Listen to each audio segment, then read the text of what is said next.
नमस्कार साथियों। आज अहमदाबाद के ऐतिहासिक और विशाल नरेंद्र मोदी स्टेडियम में आईसीसी टी20 वर्ल्ड कप 2026 के सुपर 8 के महामुकाबले में क्रिकेट जगत की दो सबसे बड़ी महाशक्तियों भारत और दक्षिण अफ्रीका के बीच एक ऐसी जबरदस्त भिड़ंत हुई जिसने क्रिकेट के हर बनाए समीकरण को पूरी तरह से हिलाकर रख दिया।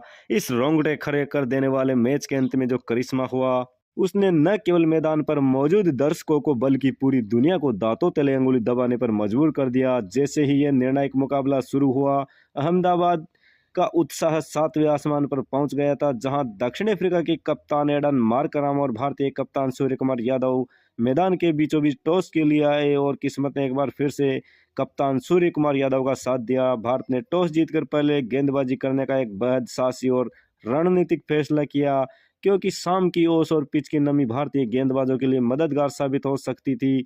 अहमदाबाद के श्री नरेंद्र मोदी क्रिकेट स्टेडियम की चमचमाती दूधियां रोशनी और लाखों दर्शकों के शोर के बीच जब दक्षिण अफ्रीका की ओर से पारी का आगाज करने के लिए क्विंटन डी कॉक और रियान रिकल्टन की आक्रामक सलामी जोड़ी मैदान पर उतरी, तो हवा में एक अलग ही तनाव महसूस किया गया।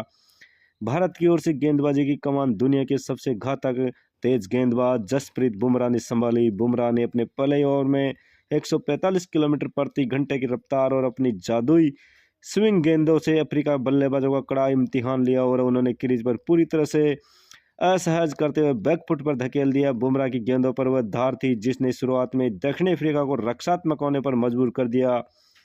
हालांकि दक्षिण अफ्रीका के सबसे अनुभवी बल्लेबाज डी कॉक ज्यादा देर तक शांत रहने वालों में नहीं थे।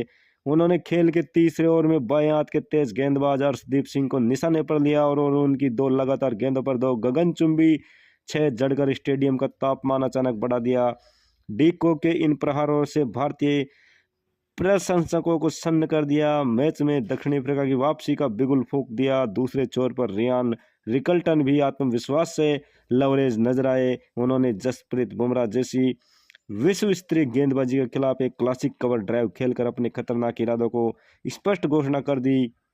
भारतीय टीम को जिस पहली और बेहद महत्वपूर्ण सफलता की तलाश थी वह खेल के 5वें ओवर में तब मिली जब कप्तान सूर्य कुमार यादव ने अपने सबसे भरोसेमंद ऑलराउंडर हार्दिक पांड्या को आक्रमण पर लगाया। हार्दिक ने आते ही अपनी गेंदबाजी का जलवा बिखारा और अपनी बिल्कुल सटीक लेंथ के साथ पिच से मिले अतिरिक्त उछाल का ऐसा घातक मिश्रण तैयार किया कि सलामी बल्लेबाज रेयान रिकल्टन पूरी तरह चकमा खा गए।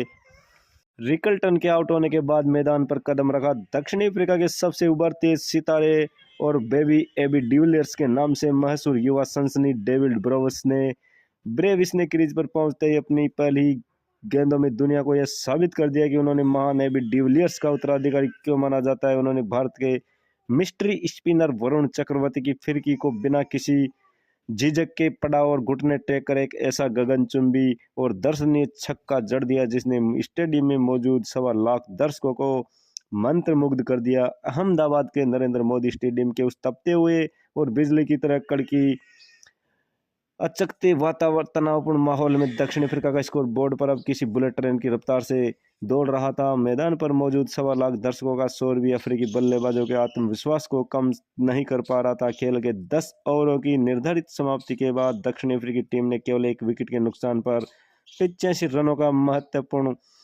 स्कोर पहुंचा दिया था।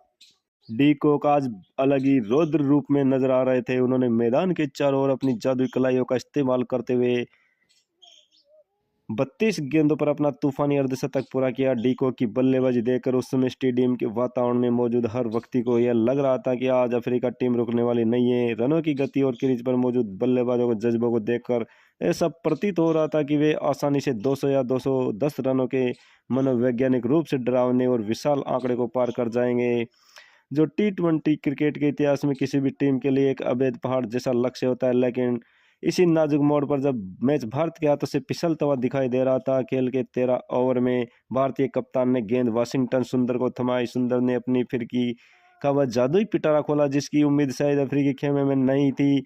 उन्होंने अपनी उंगलियों के प्रदर्शन करते हुए कैसी बिल्कुल सटीक सीधी और बिजली की तेजी से अंदर आती हुई जादुई गेंद डाली जिसने जमी और बेहद खतरनाक नजर आ रहे डी कॉक को पूरी तरह से चारों खाने चित कर दिया। डी कॉक अपना बल्ला नीचे ला पाते उनसे पहले गेंद ने गिल्लियां बिखेर चुकी थी। डी कॉक व क्लिन बोल्ड होना, उनका पेविलियन लौटना पूरे महामुकाबले का सबसे बड़ा टर्निंग पॉइंट साबित हुआ।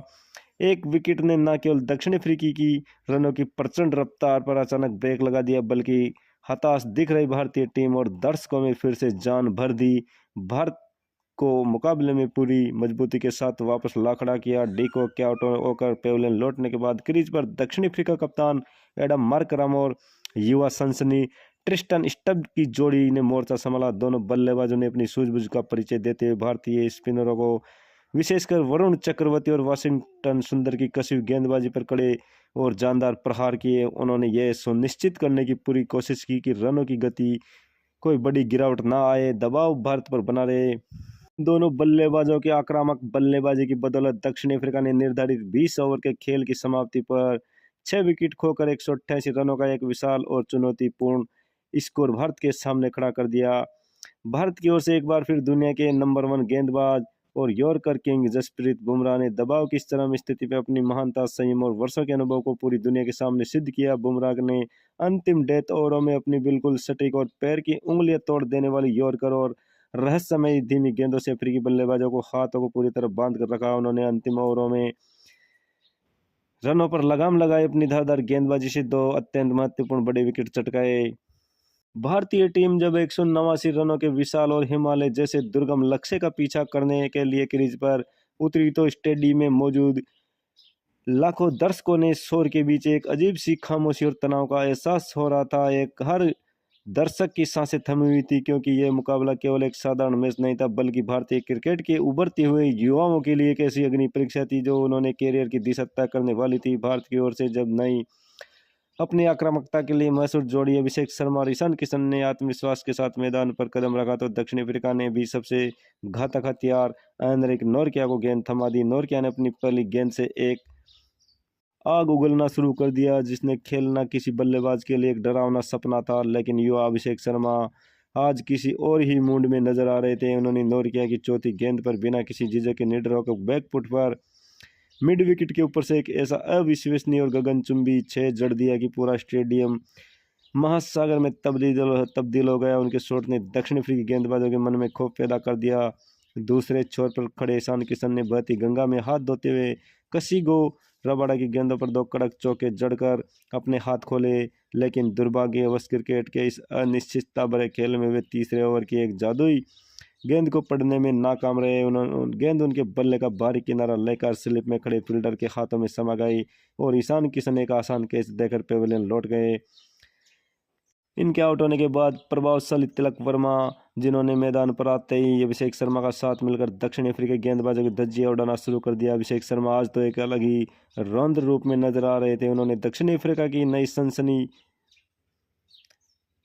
गेंदबाजी को गगनचुंबी छक्के जड़कर पावर प्ले की समाप्ति तक भारतीय टीम का स्कोर 60 रनों के पार पहुंचा दिया, जिसे दक्षिण अफ्रीकी खेमे में हड़कंप मच गया। तिलक वर्मा भी बेहतरीन लम्हे दिखाई दे रहे थे। उन्होंने अपनी पारी के दौरान कुछ ऐसे दर्शनीय और खिताबी शॉट खेले जिन्हें देखकर दिग्गज भी हैरान थे। लेकिन खेल के 9वें ओवर में अनुभवी स्पिनर जॉर्ज लिंडे ने अपनी फिरकी का जाल बना तिलक वर्मा एक घूमती हुई गेंद पर गलती कर बैठे और 22 रनों के अपने निजी स्कोर पर एक गलत शॉट खेलने के चक्कर में पेविलियन लौट गए।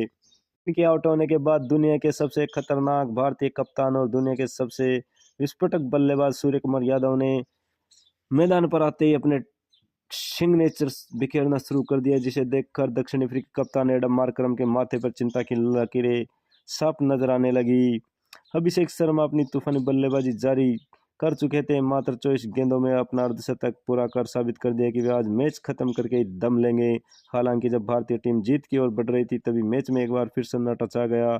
नोरकिया के दूसरे स्पेल की एक तेज तर्रार बाउंसर पर सूर्य कुमार यादव ने फुल शॉट खेलने के प्रयास किया, लेकिन गेंद उम्मीद के मुताबिक बल्ले पर नहीं आई और वे बाउंड्री लाइन पर कठिन कैच दे बैठे। 14 ओवरों की समाप्ति तक भारतीय टीम का स्कोर 3 विकेट के नुकसान पर 125 रन हो चुका था। भारतीय टीम को जीतने के लिए अब 64 रनों की दरकार थी। मुकाबला किसी भी और झुक सकता था। अहमदाबाद के नरेंद्र मोदी स्टेडियम में उस जादुई और तनावपूर्ण वातावरण में मुकाबला भी चरम अपनी परम चरम काष्ठा पर पहुंच चुका था, जहां मैदान पर गिरती ओस और दर्शकों का गूंजता शोर हर खिलाड़ी की परीक्षा ले रहा था। खिलाड़ी स्टेडियम में मौजूद 1.25 लाख दर्शकों के साथ साथ टीवी स्क्रीन के सामने बैठे करोड़ों क्रिकेट प्रेमी का दिल हर गेंद के साथ जोर जोर से धड़क रहा था। भारतीय टीम की उम्मीदें पूरी तरह से अनुभवी हार्दिक पांड्या और क्रीज पर अंगद की तरह जमे सेठ बल्लेबाज अभिषेक शर्मा के कंधों पर टिकी थी। इन दोनों ने मिलकर दक्षिणी अफ्रीका के आक्रमण के खिलाफ मोर्चा संभाला और खेल के 16वें ओवर में दुनिया के सबसे घातक गेंदबाजों में शुमार कगिसो रबाडा की गेंदों की ऐसी बखियां उधेड़ी कि उन्होंने इस ओवर में कुल 18 रन कूट डाले। अभिषेक शर्मा अब एक ऐतिहासिक और अविस्मरणीय सत्ता की ओर बहुत तेजी से बढ़ रहे थे। उनकी आंखों में एक अलग ही प्रकार की चमक, जिद्द और आत्मविश्वास साफ नजर आ रहा था। इन दोनों बल्लेबाजों ने दक्षिण अफ्रीकी कप्तान एडम मार्करम को पूरी तरह बेबस और हताश कर दिया। हालांकि क्रिकेट के इस महारोमांचक नाटक में अभी एक और बड़ा दिल तोड़ने वाला मोड़ आना बाकी था। खेल के 19वें ओवर की पहली गेंद पर जब करोड़ों भारतीयों की निगाहें जीत पर टिकी थी, तब बड़े शॉट खेलने के प्रयास में अनुभवी हार्दिक पांड्या अपना नियंत्रण खो बैठे और बाउंड्री पर कैच लपक बैठे। हार्दिक आउट होते पूरे स्टेडियम में सन्नाटा छा गया। भारतीय खेमे में चिंता की लकीरें साफ दिखने लगी। अब मैदान पर आगमन हुआ भारत के आधुनिक युग के संकट मोचक फिनिशर रिंकू सिंह का। रिंकू सिंह ने भारत को अंतिम 11 गेंदों पर 22 रनों की सख्त जरूरत थी, लेकिन अभिषेक शर्मा का हौसला आज हिमालय की चोटी से भी ऊंचा और अडिग था। उन्होंने कगिसो रबाडा जैसे अनुभवी गेंदबाज के सामने अपनी एकाग्रता भंग नहीं होने दी। इस ओवर की चौथी गेंद पर जब रबाडा ने बिल्कुल सटीक यॉर्कर फेंकने की कोशिश की, तो अभिषेक शर्मा ने अपनी कलाइयों के बेजोड़ और एक अविश्वसनीय हेलीकॉप्टर शॉट जड़ दिया। गेंद हवा को चीरती हुई सीमा रेखा के पार जा गिरी। इसी जीत चौके के साथ अभिषेक शर्मा ने अपना ऐतिहासिक शतक पूरा किया। यह T20 वर्ल्ड कैरियर का अब तक का सबसे यादगार और गौरवशाली शतक था। तो इस तरह भारत ने यह मुकाबला साउथ अफ्रीका को हराकर 4 विकेट से एक ऐतिहासिक गौरवशाली और महाजीत दर्ज कर ली। अभिषेक शर्मा मात्र 54 गेंदों में 108 रनों की नाबाद और तूफानी पारी खेलकर रातों रात भारत के नए नेशनल हीरो बन गए। तो दोस्तों, आपको ये वीडियो अच्छा लगे तो वीडियो को लाइक करिए, शेयर करिए। धन्यवाद।